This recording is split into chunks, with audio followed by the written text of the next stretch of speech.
can do anything you want if you just work hard. Like, no, that's not true. That's not true. You can be anything you want. You can be anything you want. As long as it's a consumer. No. You can work real hard and get... Yeah, you can work your ass off and get nowhere. Nowhere. Where you going? Nowhere. It usually helps, hard work, with anything you do, but yeah. It's not guaranteed, boo-boo. Hard work, it's like the way everyone wants you to teach Pilates. They want you to teach Pilates because they think if I just work as hard as I can at Pilates class, I'll look like Allie. Everyone keeps telling me I have a Pilates body. I'm like, but I don't do Pilates. I don't do Pilates. This is not what a Pilates body looks like. The promise of Pilates is if you do Pilates hard, if you grind Pilates hard enough, your body will get longer. If you just work hard enough, you will automatically transform into a 5'8" Latina. Yeah, just work hard. Just work hard. Just really work hard and you'll have my body type. And you'll be longer. That's my favorite part. No, babe, unless you on the rack and dying. How you gonna get longer, boo? How are Pilates instructors, like, what anatomical science voodoo are they breaking in Pilates classes? You have two choices when you're selling fitness. You can tell someone... I hate selling fitness. Yes. Oh, polka player. I don't want to sell I don't want to fitness. sell health. No. You want to sit on your ass? Go ahead. Yeah, I don't have to sell you shit. I don't got to sell your you life. shit. Selling fitness. It's your life, man. Says the personal trainer. No, but you are like the most ruthless personal trainer in the world. Like, you work with someone, and then by the end of the session, you're like, I don't want to work with them anymore. They're too much work. Like, and not work. No, I like a lot of work. Right. I will not fight emotional you. labor. I will not fight you on emotional. Like, if you don't want to be here, what are you doing? Yeah, I'm not here to provide you. I have the expertise. I'm not providing you the motivation. I'm the personal trainer. He's the therapist. So if you want to hire someone for an hour to bed, you go to therapy, boo-boo. You don't go to personal training. But people come in and think they can for an hour. I'm like, oh no, I shut you the fuck up and make you do the work. He will listen to your nonsense. I'm gonna make you do squats. But that won't help you either. Like, I could sit and listen to you have a cathartic moment. It ain't gonna help you. It's not gonna help you. You still gotta do work. You gotta do worksheets and dumb shit. You gotta do the work. You gotta do the work. Apparently you could do the work. I'm gonna whack. You send me heavy work. That's an old thing. Like, hey. People talking out of their ass. That is an old thing. Like, you can accept the reality of life, or I can sell you a cheat. Everyone who walks up to me and they're like, can you train me? I want your body. I'm like, okay, so this is what you do. This is what you do. Go to 1982. Reincarnate. Go to these people named Bridget and Bowen. Yeah, they have a hot and steamy night in 1982. You get this. Other than that, maybe I just give you the best version of your body. Now, here, don't have the emotional damage to be me. You don't have enough trauma to be me. Try harder. People don't realize that the secret of ambition and success usually is trauma. Key to my success? Trauma. Yeah. Show me a successful person, and I'll show you an absolute tragedy. What's wrong with you?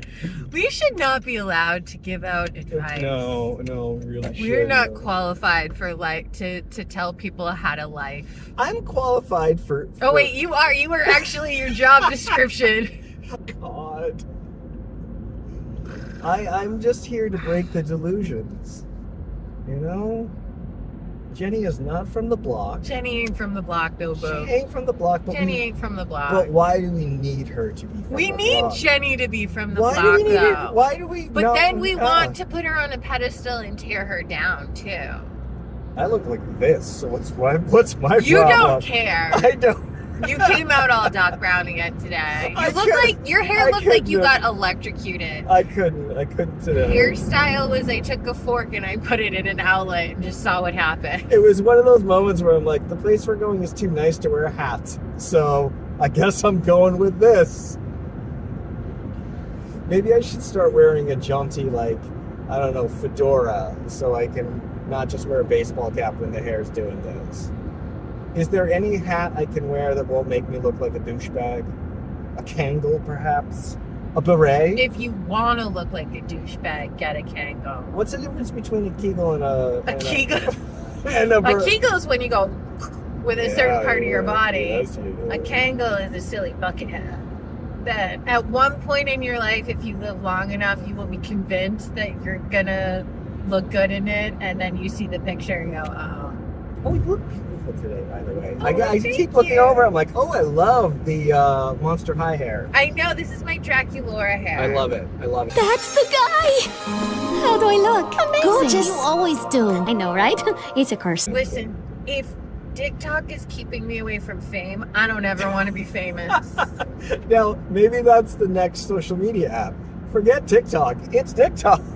Dicks are funny. Dicks, they just hang there. Yeah. Because dicks are dogs. They're just like, they're like a big, stupid Labrador, like, oh, I want to fuck that. Like, a dog will point in that direction. It kind of does look like a bloodhound's ear, too, when it just hangs there.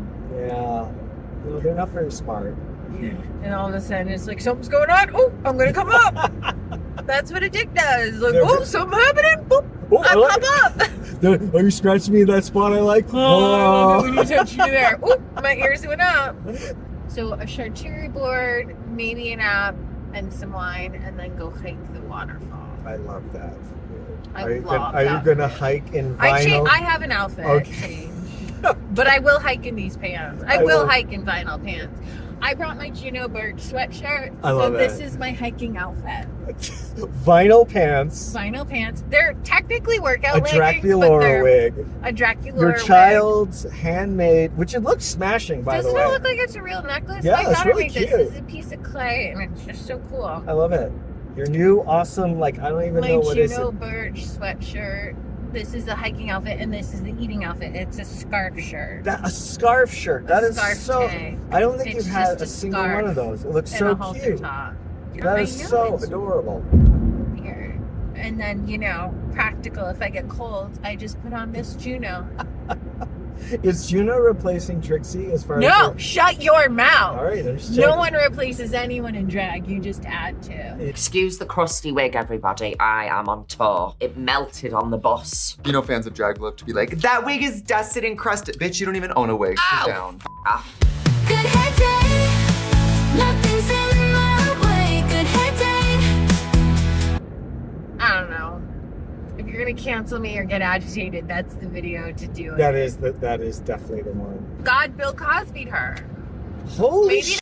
she had the dream from the angel. She was all Benadrylled Oh, out. Jesus Christ. Yeah, it's cool. We'll give you baby and a little mirth from three randos strolling the desert. I mean, we probably pissed you off every video, but Yeah.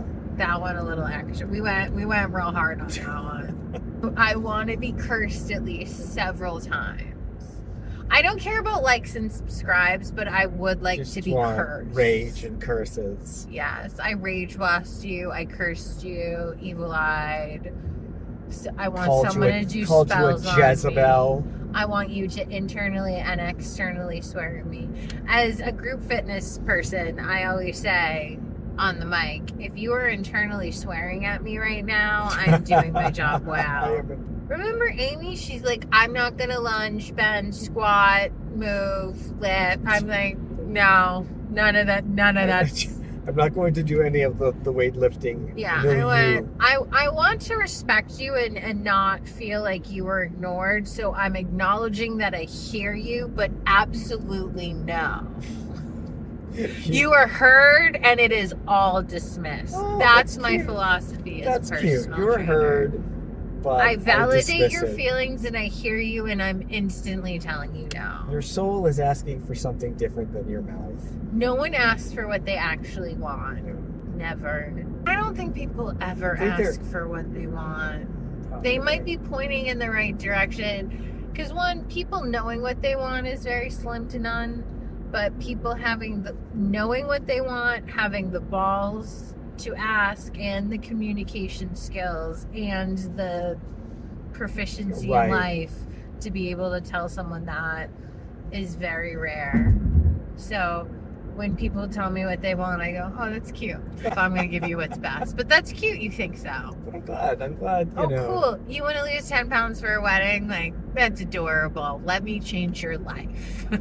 I think people are very attached to their preferences. That we have a very preference-based society. Like, we always have to identify our preferences and figure out what we like and what we want next in our menu, and it's the difference, you know, of that, like answering that Conan question. I was just gonna say, it's like what we were talking about. People don't know what they want because they don't answer the Conan question. Yeah, you gotta. What is good in life? Yeah, you gotta start with that question, and I think people think that answering their preferences is answering what is good in life.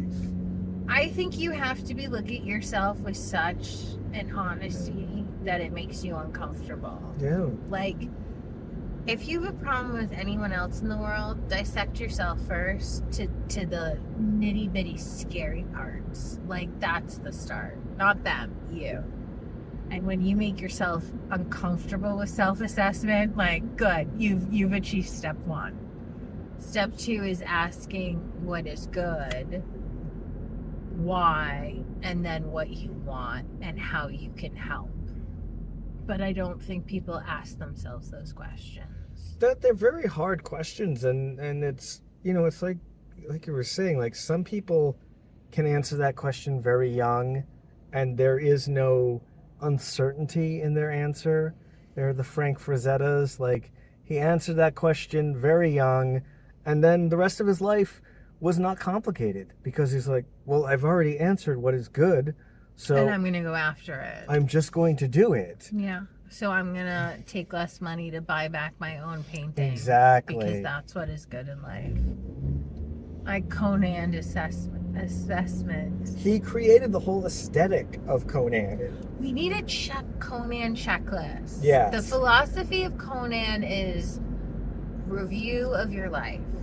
Step 1. That's why that's the best movie ever, because I wouldn't say that. I think it is. I think The best movie ever. I think it is my favorite movie. I think it is my absolute favorite movie. But not because it's the best movie, but because it made you question your life. Because it gave you something. I guess But that it is also, the best yeah, I movie. mean, what movie is better than one that gives you a fundamental understanding of life? The Never-Ending Story. That's a beautiful story. That's a That beautiful was movie. my Conan moment. Yeah. I really had a moment where he skipped school to educate himself, and I had such a profound moment thinking, oh, this is a hive. Like, school is one person's opinion on what I should know, and they're teaching me, which I think is a good thing, but also sometimes, like, you gotta be like, no, I gotta go deep dive on my own, and I'm gonna break in. I love that. I The love breaking that. and entering. That spoke to my larcenous soul. Your larcenous soul. Big comfy blanket around him, Yeah. and he read, and that was such a moment for me, and he escaped his life through a book, and I remember that was such a poignant moment for my little brain going, that's how you escape. But the Never-Ending Story is very much, as I think really good stories are, it's tackling that initial question of what is good. I mean, the whole central premise of the movie is the heart of him being devoured by the nothing.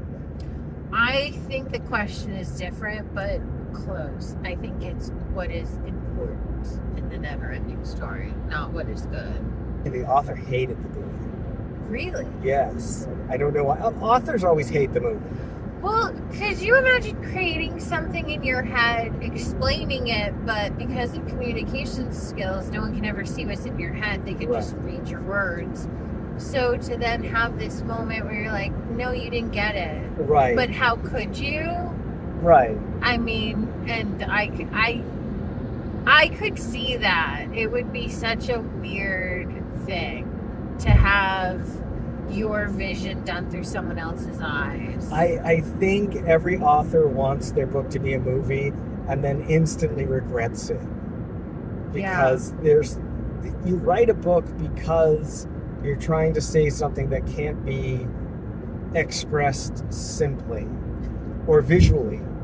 I feel like art is also such a moment in time. It is such a snapshot of the creator's amalgamation of life in that moment. It is a reflection to where they are in that precise moment of time. And that's why art really can't be replicated.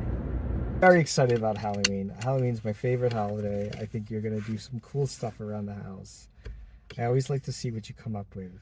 Because you'll be a day, I'll leave for work, I'll come home, and like, oh, look what you did here. Like the house completely transforms. Like I got bored, so I completely redecorated. Remember you used to come back to Maynard, and I'm like, oh, I switched our bedrooms and completely changed. I'm like, how'd you get that couch up how'd here? you get a couch upstairs? When we first, I wasn't gone that long, man. we first started dating, I don't even think I had moved in. We were just dating. Yeah. And you went to a 24-hour. Yeah, you can do a lot in 24 hours. You went to a 24-hour paramedic shift, and you came home, and the house was completely different. Like, we started dating, and you had a previous girlfriend who you lived with. No, I didn't.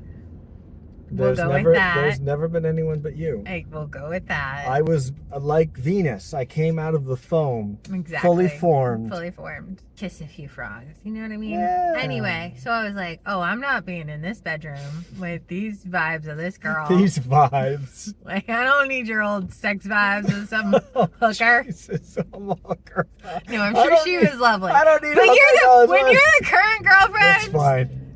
the ex-girlfriend is like, Yeah. I'm sure she's reasonable and lovely, and I love you, so clearly, hopefully you made a good decision. It just wasn't a match, and she's a great person, and you left on bad, normal terms, but you're, as the new girl, you're like, you hooker. That's right. Exactly. In your mind, you're like, I'm going to be the adult and wish you well, and I hope I don't you like both that grew shit. from these I like years. immaturity. And I'm like, I really don't like when people are too I mature. found your bra under the bed, hooker. You can go burn in hell. You know.